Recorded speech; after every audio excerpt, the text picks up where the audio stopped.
안녕하세요. 최승윤 작가입니다.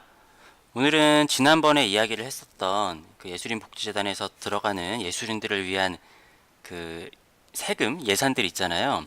그런 것들을 다른 방향으로 쓰면은 더 우리 한국 미술 시장의 활성화를 위해서 좋지 않을까라고 하는 저 혼자만의 생각이에요. 뭐 이런 것들이 실제로 이루어질 일이 있을지 어떨지는 모르겠지만 제 나름대로의 진짜로 작가들을 위하고 우리나라 미술의 경쟁력이 높아질 수 있는 방안을 한번 이야기를 해 보도록 할게요. 자, 제가 생각을 했을 때 우리나라 미술 시장의 몇 가지의 문제점이라고 해야 될지 그런 것 중에 가장 큰 것은 작품을 소비하는 분위기의 차이라고 봐요.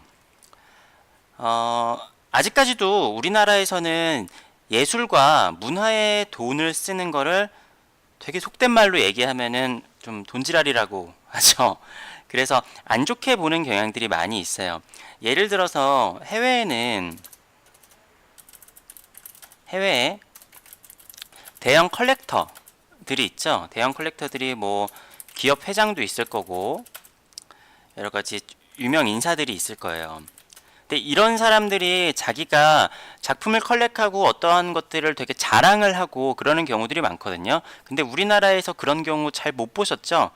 뭐 세상이 많이 바뀌어서 그런 것들을 이제 뭐 기사가 나거나 그러는 분들도 있지만 진짜로 유명한 사람들 중에 이렇게 자기가 컬렉터라고 당당하게 내세우는 분들은 많이는 없어요. 그 이유가 많은 사람들이 이제 저 돈이 어디서 나서 그러지? 쟤 분명히 돈을 빼돌렸을 거다. 아니면은 뭐 사람들이 욕을 많이 하겠죠. 야, 어떻게 그런 데다가 돈을 그렇게 쓸 수가 있냐부터 시작을 해서 물론 지금은 몇몇 기업에서 회장님들이 미술 시장의 활성화를 위해서 많이 좀 컬렉을 하시는 거를 이제 자랑을 하기도 하고 하지만 예전에 분위기가 어땠냐면은 예를 들어 되게 부촌 있잖아요. 성북동이나 그런 데에 그림이 배달이 가면은 밤 늦게 간대요. 밤 늦게 조용히. 왜? 저 집에서 그림 산 게 소문이 나지 않도록. 아직까지도 저도 제가 컬렉터분들한테 어떤 분들이 컬렉이 됐습니다. 뭐 하는 것들을 밝히기를 꺼려하는 분들이 굉장히 많아요. 그게 이제 조금씩 사상이 바뀌어가고 있지만 내가 그림에 돈을 썼다라는 거를 알리고 싶지 않아 하는 분들이 굉장히 많은 거죠. 이러다 보니까 이러한 성향들을 존중하다 보니까 미술의 양성화가 조금 많이 안 되는 것 같아요. 물론 좀 분위기가 많이 바뀌긴 했습니다. 예전보다 뭐 사람들이 뭐 외제차를 탄다고 해서 와, 쟤 진짜 돈 뭐 엄청 잘 버나 보다 그렇게까지 생각을 하지 예전만큼 그렇게 생각하진 않잖아요. 마찬가지로 뭐 작품을 샀다고 그래서 와, 너 이제 뭐 돈 쓸 데 없나 보다. 뭐 돈이 넘쳐나나 보네. 막 이런 식으로 비꼬는 사람들은 예전만큼 있지는 않을 거예요.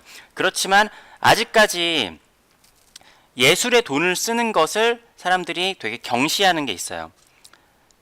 계속 우리나라에서 뭐 제2의 새마을 운동이다 해가지고 몇 년 전만 해도 다시 허리띠를 졸라매자 막 이런 이야기를 했잖아요.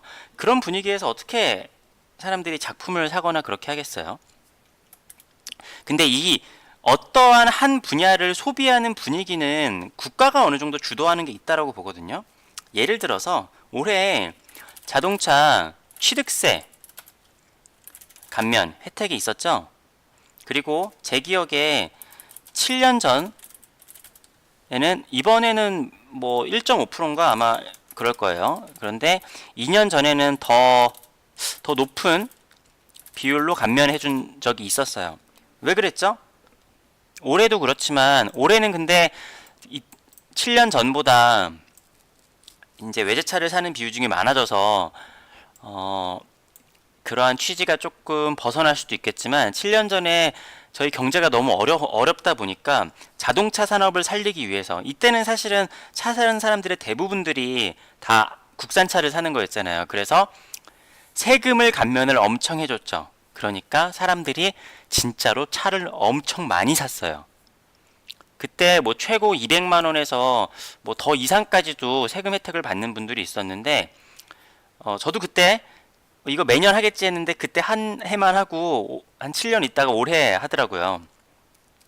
아무튼 국가에서 어느 정도로 이렇게 세금 혜택을 주면서 이런 거를 소비를 해라 라고 권장을 하면은 사람들이 진짜로 소비가 늘어나요.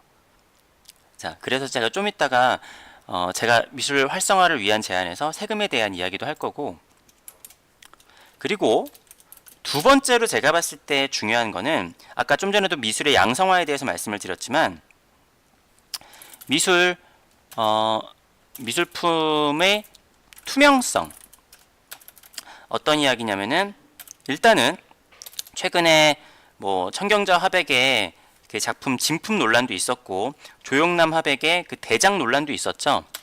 해서 원작의 보증, 이게 굉장히 중요하다고 봐요. 그리고 거래의 양성화, 이것도 조금 있다가 다른 차트를 보여드리면서 말씀을 드리겠지만 우리나라 미술 시장에 거래되는 그 양이 그 객관적이지 않고 공개적이지 않은 경우가 굉장히 많아요. 그러니까 거기에서 따르는 세금 같은 것도 정확하게 뭐 세수를 확보하기도 쉽지 않겠죠. 그리고 아니 뭐 크게 봐서 이 정도면 될 것 같아요. 제가 봤을 때 이제 국가에서 주도를 하는 문화를 소비하는 분위기, 더 이상 뭐 그림을 사거나 작품을 소비하거나 내가 연극을 보러 가거나 아무튼 뭐 그 문화에 소비를 하는 것을 이제 경시하는 분위기를 국가에서 이제 좀 경시하지 않는 분위기를 국가에서 만들어 가야 된다고 생각을 하고, 미술품의 투명성, 원작의 보증, 거래의 양성화가 중요하다고 생각을 해요. 자, 그러면은 이것을 어떻게 하면은 할 수 있을까라는 저 나름대로의 한번 방안을 이야기를 해볼게요.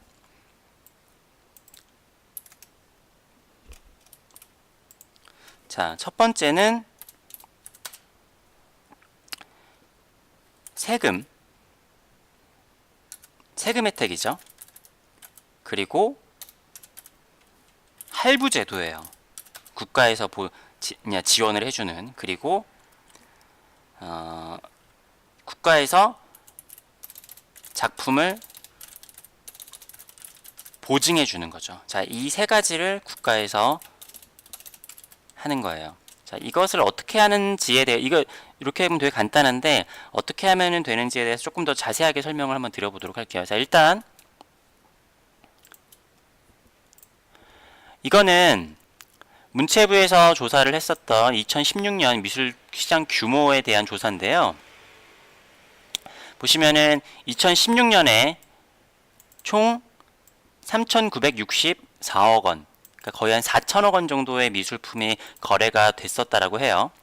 근데 2012년도를 보면은 지금보다 더 많죠. 4,400억 원. 그러다가 2013년에서 거의 1,000억 원 가까이 급감했다가 그리고 점차 늘어나서 지금 4,000억 원 가까이 됐죠. 제가 기존에 얘기를 했었던 미술품에 그 호황기 있었잖아요. 2006년, 7년 이런 시기에서 점점 이렇게 떨어져 가지고 이때가 최악이었나 보죠. 그리고 이제 다시 또 조금 상승하고 있는 추세죠. 그런데 사실 미술에 종사하시는 분들은 어느 정도 알겠지만 이게 정말로 진짜 거래량인지는 아무도 모를 거예요.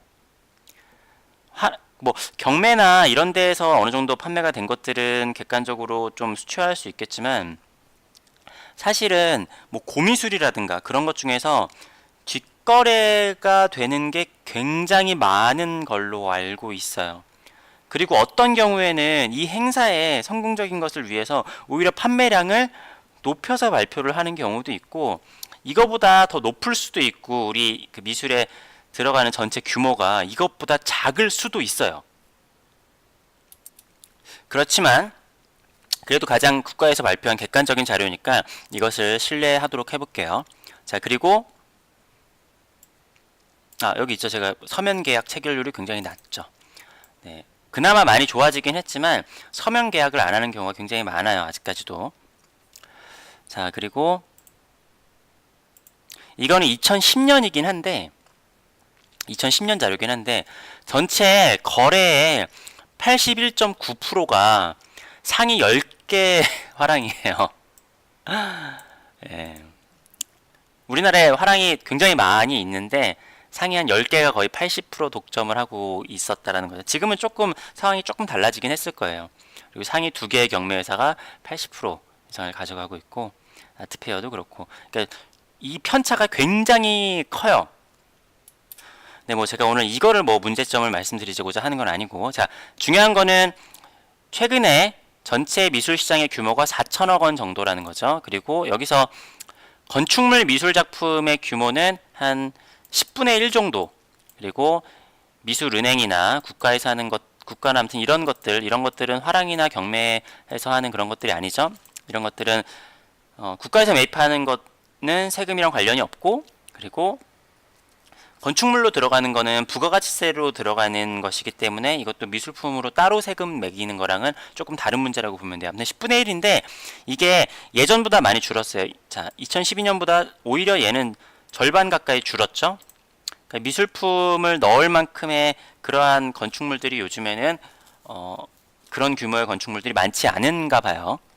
자, 아무튼 다시 앞에 얘기로 돌아와서 제가 그전 영상에서 지금 그 한국예술인복지재단에서 한 해 예산이 250억 정도라고 그랬죠. 250억을 제가 생각했을 때는, 자, 일단은 세금 혜택으로 한번 가보도록 할게요. 자, 한 해에 4천억 원 정도가 거래가 되는데, 여기서 우리가 작품을 사면은 거기에 들어가는 소득세를 감면을 해준다.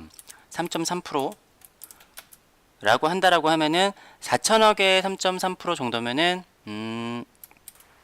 대략 한 150억 정도 되겠네요. 근데 물론 이것이 그런 거는 필요하겠죠. 작품의 금액에 따라서 이 세금 지원이 되는 거. 우리도 뭐 소득에 따라서 뭐 신혼부부 그 전세자금 대출 같은 경우에도 그거에 다르잖아요. 그런 것처럼 그 작품 규모나 그런 거에 따라서 세금 지원이 되는 게 다르겠죠.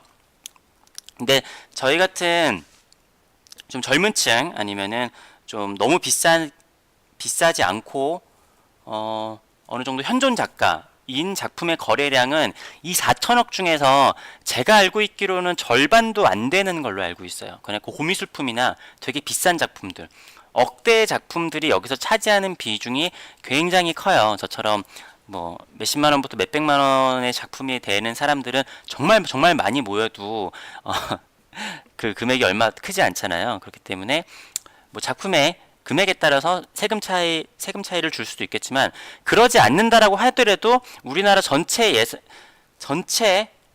여기다가 또 400억 정도는 빼야겠죠. 그럼 왜냐하면 그건 국가나 아니면은 건축물에 들어가는 거니까. 근데 이걸 다 포함하더라도 세금 혜택을 줘봐야 150억이라는 거예요. 자동차 산업을 살리기 위해서 취득세 감면을 해주는 전체 예산 규모랑은 정말 비교도 안 될 정도의 그런 거죠. 근데 1.5%, 3.3%까지 해주는 게 아니라 1.5%만 해줘도 사실은 뭐 괜찮을 거예요. 자, 그리고 미술품 할부 제도를 하는 거죠. 할부 제도를 하게 되는데 이것도 마찬가지로 국가에서 우리가 신혼부부나 아니면 저소득층 아니면은 뭐 저소득층들이 집을 사거나 할 때 굉장히 저희 이자로 돈을 빌려주잖아요. 그런 것처럼 미술품 할부 제도를 하는데 이 할부 제도를 무이자로 해주는 거예요. 무이자. 근데 여기서는 왜 무이자를 해주냐라고 좀 의아할 수도 있어요. 근데 이것의 목적은 두 가지가 있는데, 두 가지가 문화를 소비하는 분위기와 미술품의 투명성, 두 가지 다 포함이 되는 이야기예요. 근데 마찬가지로 이것도 내가 뭐 되게 돈 많은 사람들이 억대의 작품들을 살 거 아니에요. 억대 작품들을 너무 비싼 작품들은 이러한 혜택을 이용하지 않고 아마 이 혜택을 이용하려는 사람도 없을 거예요. 네. 무슨 이야기냐면은 사람들이 지금도 할부 제도가 있어요. 지금도 할부 제도가 있어요. 근데 왜 이용을 안 할까요? 되게 젊은 사람들이 이 작품을 가지고 뭐라고 해야 되지? 구입을 하려고 하는데 지금 당장 돈이 없어서 이거를 나눠내 려는 사람들도 있겠지만 사실은 작품을 사는 사람들은 대부분 돈들이 꽤 있으신 분들이에요. 근데 이거를 정가를 주고 할부를 이용하기보다 내가 갤러리랑 딜을 해서 작품을 할인을 받아서 살 수 있다라고 하면은 내가 할부 제도를 이용하는 것보다 갤러리랑 그냥 갤러리한테 깎아달라고 해서 사는 게 더 이득이잖아요. 내가 돈이 없는 게 아니니까. 그렇기 때문에 지금 국가에서 하는 할부 제도는 없지만 사기업들에서 하는 미술품 할부 제도는 있거든요. 그렇지만 비싼 작품들을 할부 제도를 이용을 하는 사람들은 많이 없다는 얘기죠. 자, 그래서 이것이 뒷부분이랑 연결이 되는데 이 무이자 할부 제도를 이용을 하고 이거 위에를 좀 지워볼게요. 여러 가지를 좀 써야 될 것 같으니까. 무이자 할부 제도를 굳이 이용을 해야 하는 이유를 만들어주는 거죠. 뭐냐면은 이 제도를 이용하면은 나라에서 작품을 보증해 주는 거예요. 자, 그러면 어떠한 그 혜택이라고 해야 되나 효과가 있냐면은 일단은 작가와 갤러리는 작품을 정가에 판매할 수 있어요. 작품을 정가에 판매할 수 있기 때문에 이익이 늘어나겠죠. 그리고 컬렉터는 작품을 보증받을 수 있어요. 안전하다는 거죠. 왜냐? 국가에서 보증을 해주는 거니까요. 물론 이것을 한 해에도 뭐 10,000점 이상 거래되는 작품들은 국가에서 이거를 다 따라다니면서 그 보증 이게 진품인지 어떤 것인지를 다 쫓아다니면서 조사할 수는 없겠죠. 쫓아다니면서 하는 게 아니라 이거는 시스템을 만들어야 되는 거겠죠.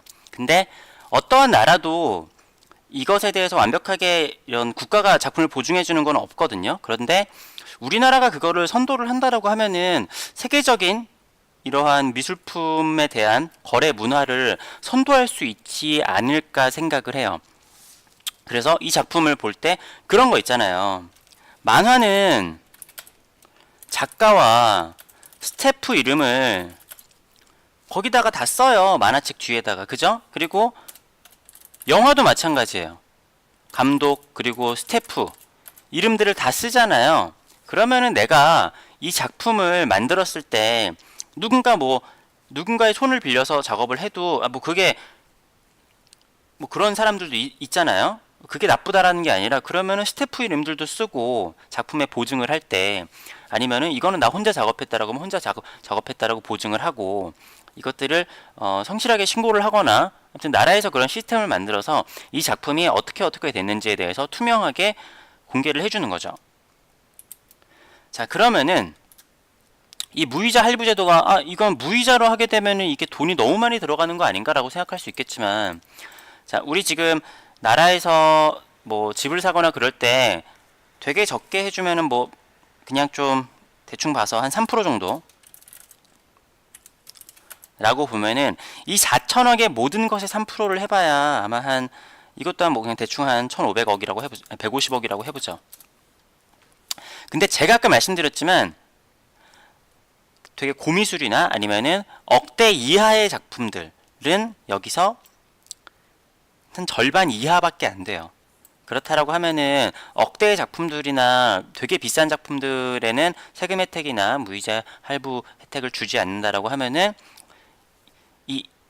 그 현실적인 가격대 작품들에만 이런 것들을 지원을 해준다. 우리도 뭐 나라에서 지원해줄 때 돈 많은 사람들한테 그런 걸 지원을 해주진 않잖아요. 그러니까 한 2천억대 억대 이하의 작품들만 예를 들어 지원을 해준다라고 하면은 이것들을 다 해줘도 이걸 두 개 합치면 되겠죠? 200억 이하라는 거죠. 자, 그러면은 내가 미술품을 샀을 때 나의 소득에서 이것을 제하는 거 세금 혜택을 주고 게다가 나라에서 지원해주는 무이자 할부 제도를 이용을 하는데 내가 무이자 할부 제도를 이용하지 않고 갤러리랑 협상을 해서 작품을 더 싸게 살 수 있지만 이 제도를 이용하면은 나라에서 이 작품이 진품이라는 것을 보증을 해주는 거예요. 그러면은 작가와 갤러리는 무리한 할인을 하지 않기 때문에 작품의 정가를 판매하고, 그렇기 때문에 무리한 할인으로 인한 손해가 아니라 이익이 늘어나고, 그리고 여기서 또 한 가지의 뭐 이득이 있는데, 그 미술품 가격의 투명성이라고 해야 될까요? 정가 개념, 가격의 동일성, 그런 거 있잖아요. 우리가 BMW를 샀을 때 언제나 할인이 많이 되고 언제나 할인이 안 되고, 이렇기 때문에 소비자들이 분통 터지는 경우가 있죠. 작품 같은 경우에도 다들 쉬쉬하지만 어디서는 싸게 샀는데 어디서는 비싸게 주고 샀다 하면은 사람들이 이 미술품 가격에 대한 불신이 굉장히 많거든요. 그런데 이 정가의 미술품을 거래를 하게 되는 이러한 문화가 생긴다라고 하면은 사람들의 미술품 거래에 대해서 신뢰가 더 늘어나지 않을까 싶어요.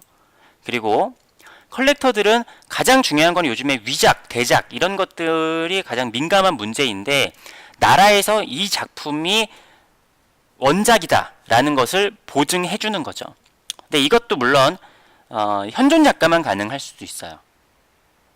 이제 사후의 작가들이나 그런 사람들은 뭐 이게 과정이 복잡하겠죠. 나중에 뭐 제도가 더 완비가 되면은 그런 것들도 국가에서 보증을 해줄 수도 있겠지만, 근데 뭐 청경자 선생님의 작품들 그런 거 보면은 국가에서 하는 것들이 꼭 믿을만 하지는 않은 것 같아요. 그래서 아무튼 지금 활동을 하는 이러한 작가들에게는 이런 작품을 보증을 받는 거죠. 아니면은 지금부터 새로 나라에 등록을 하는 작품들은 이런 것들을 보증을 해준다라든가, 뭐 여러 가지가 있겠죠. 그 갤러리에서 이번에 전시하는 작품들을 국가에다가 신고를 하고 전시를 한다라든가,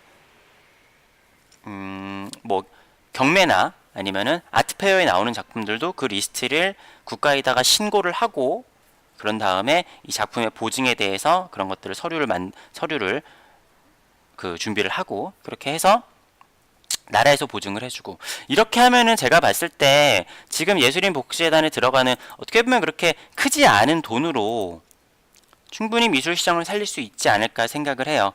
근데 여기서 이 금액이 4천억에서 5천억 늘고 6천억 늘면 이 들어가는 세금도 많아지겠지만, 그렇지만 이 미술 시장이 양성화가 많이 되면은 거기서 들어오는 세수 수익도 만만치 않을 거라고 봐요.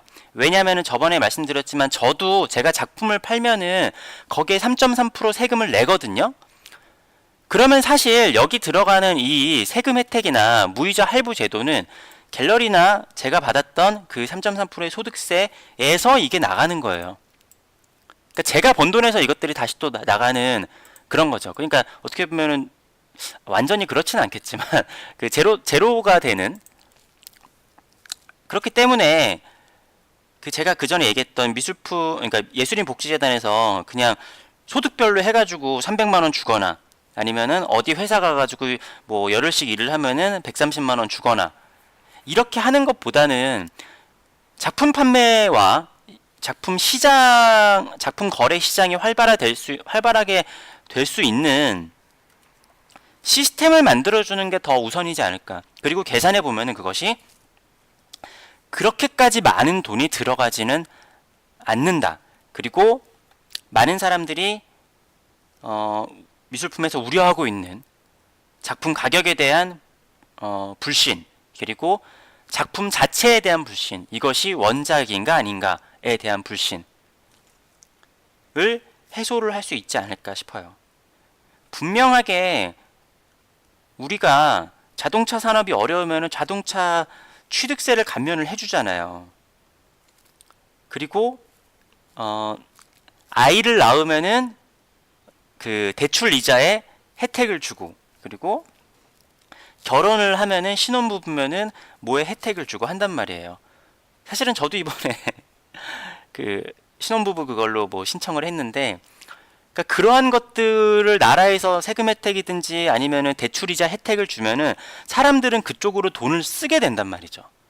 물론 그것이 뭐 산업에 따라서 차이는 있겠지만, 그러한 나라에서 그러한 문화를 만들어가는 게 우선이고, 그렇지 그냥 뭔가 이렇게 어느 정도의 돈을 좀 주는 게 과연 그 우리나라 예술 발전에 실제적으로 도움이 되는가 하는 의문에서 제가 이런 생각을 한번 해봤습니다. 제가 이거를 조리 있게 잘 설명을 했는지는 잘 모르겠어요. 네, 그리고 이 금액에 대한 것들은 계산을 하면 더 복잡할 거예요. 그렇지만 제 생각에 아무리 해도 이 예술인 복지재단에 들어가는 그 금액보다는 적을 수 있다라고 봐요. 물론 이 작품을 보증하는 시스템을 만드는 거에 대해서는 다른 사람들을 쓰는 예산들이 더 들어갈 수는 있겠지만, 그렇지만 세금 혜택과 무이자 할부제도 이것을 하는 데는 계산을 해보면 우리나라 미술시장 규모가 그렇게 크지 않기 때문에 그렇게 큰 돈 아닌 돈으로, 큰 돈은 큰 돈이죠. 그렇지만 여기에 들어가는 돈으로 충분히 할 수 있는 일이다 라는 말씀을 좀 드리고 싶습니다. 네, 오늘 영상은 여기까지 하고요. 앞으로도 최승윤 작가의 생각을 알고 싶으신 분들은 구독과 좋아요를 부탁드리겠습니다. 감사합니다.